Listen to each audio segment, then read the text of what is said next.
Hi folks. So in this video, I want to talk to you a bit about the topic of accuracy. This is a word that you're going to hear your EAP teachers using a lot in the future, and it's important, so I want to explain what it means. When we say accuracy, we mean basically, is your English right or wrong? Are there errors or mistakes in your English that might distract your reader, or sometimes make your reader unable to understand what you mean? So the way I like to think about accuracy is that there are basically two kinds of accuracy. The first kind of accuracy is grammatical accuracy. And what that means is a statement right or wrong, right? Does it adhere to the rules of English grammar? You're all familiar with this kind of accuracy, no doubt. It would be something like, she eat dinner. That is not grammatically accurate, right? Because the verb form is not correct, right? It could be either she eats dinner, right? Or she ate dinner, or she will eat dinner, right? But it could not be she eat dinner, right? That's just wrong. So when I'm talking about grammatical accuracy, that's what I'm referring to. The other kind of accuracy has to do with word usage, right? It's not about right or wrong. It's about normal or not normal, right?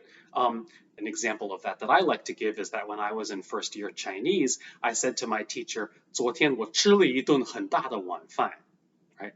And my teacher laughed at me. And I said, well, what's wrong with that? And she said, 语法没有错, right? There's nothing wrong with the grammar, but 但是中国人就是不会这样说, right? We just would not say it that way. And of course, the reason is because in English, we can say, yesterday I had a big dinner. That sounds normal, right? But in Chinese, you wouldn't say, 我吃了一顿很大的晚饭, right? You would not express it that way. It's not normal. It's not what a native speaker would normally say. And therefore, we say it is not idiomatic. That is the special word for it. Now, in the rest of this video, I'm going to focus mostly on grammatical accuracy. However, what I'm about to say applies to a certain amount to both of them. Now, for a lot of you at this point, grammatical accuracy is still a big problem. I'd say for about 75% of the people in this class. So which means that when you're writing, you're writing things like she eat dinner instead of she eats dinner, right? You're writing every people instead of every person, right?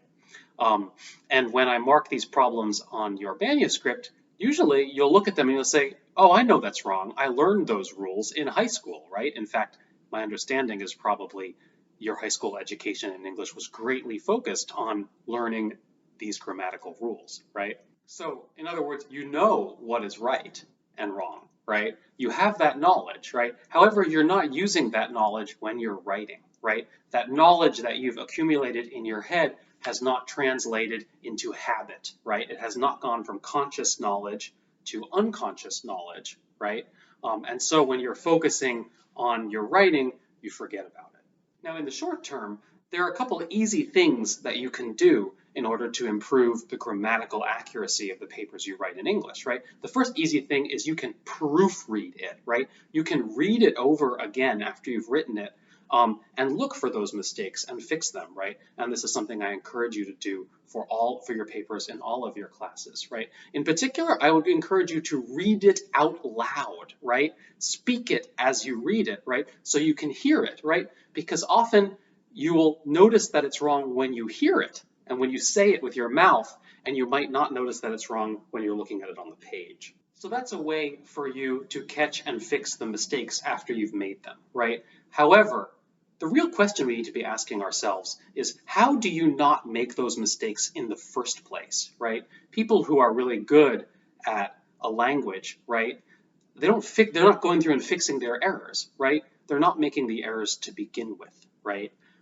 And that is because that conscious knowledge of the grammatical rules of the language is not living in it's not conscious knowledge anymore, right? It's not living in their head. It's gone down into their gut, right? And it's become unconscious. So when they write, they just unconsciously know that it's she eats dinner and not she eat dinner. So if you're still having problems with grammatical accuracy, right, you need to be asking yourself, how can I take my conscious knowledge of grammar and turn it into habit, right? Turn it into intuition, something I don't need to think about, right? That's something that you're going to need to figure out yourself, and we're going to talk about, right? I'm not going to give you tips about how to do that right now. Instead, though, I'm going to make a case about why this is important and why you should care about it, right? And why now is the golden time for you to start caring about your accuracy rather than waiting and delaying and not worrying about it until farther down the road. So at this point, you are the third class of students that I've taught at DKU. So I've taught 2 years of EAP already, right? And in the past, whenever I look at everybody's paper, right, I'm going through and I'm marking the grammatical errors, I'm marking the word usages that are awkward, and I'm giving it back to the student and I'm saying, here's what's wrong with your essay, right? And sometimes they'll correct it and show me that they know what's right. In the past, I used to do this for every student's paper, right? And now I know these students and I've continued to have interactions with them and hear them speak and see them write. And years later, here's what I see, right? Some of the students, right, they have grammatical errors, they have problems with accuracy, right? And as they go on and in the process of writing and speaking and listening and reading, their accuracy is gradually going up, right? They're mastering those grammatical rules, right? And it's going from conscious knowledge to unconscious habit, right?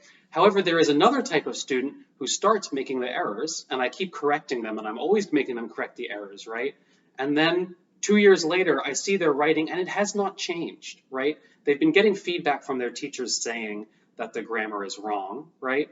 But for some reason, and they know that it's wrong, but for some reason that is just not translating into habit when they're writing. Now, the second kind of student who is writing paper after paper, week after week, year after year, and never improving their accuracy, the student can kind of get along just fine, right?